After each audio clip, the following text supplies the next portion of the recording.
আমাদের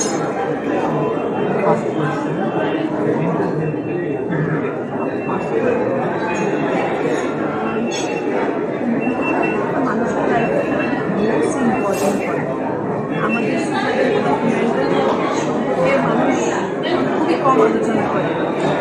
একটা মানুষের সাকসেস, ফেইলিওর বা সুস্থতা অসুস্থতা সব তার মেন্টাল হেলথের উপর একটা মানুষ যদি মেন্টাল হেলথ ঠিক থাকে, তাহলে মানুষটা হ্যাপি থাকে। সে হ্যাপি থাকে, সে তার কাজ ফোকাস করতে পারে, মনোযোগ দিতে পারে। তো মন ভালো থাকে, শরীর ভালো থাকে। তো বোধ হয় কানেক্টেড।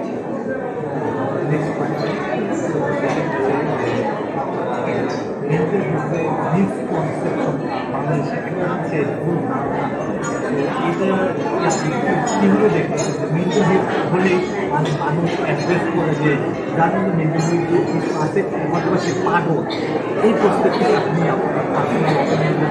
একটা টাইম ছিল যখন মেন্টাল হেলথ রিলেটেড কোনো ওয়ার্ডই মানুষ ইউজ করতো না, বা কেউ যদি তখনকার সময় মেন্টাল হেলথ ইস্যু দিয়ে সফর করতো তখন মানুষ মনে করতো পাগল, বা তার একটু সাইকোলজিক্যাল প্রবলেম আছে, বা তাকে একটু জাস্ট ইগনোর করতো, বা ওকে সোসাইটি থেকে আলাদা করে দিত।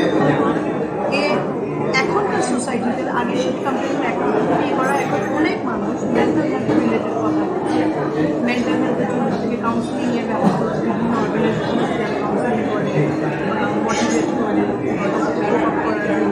করে, তো আছে। এখনও পুরোপুরি মেন্টাল হেলথ কোনো মানুষ বুঝেননি, কিন্তু অনেক ক্ষেত্রে হয়েছে।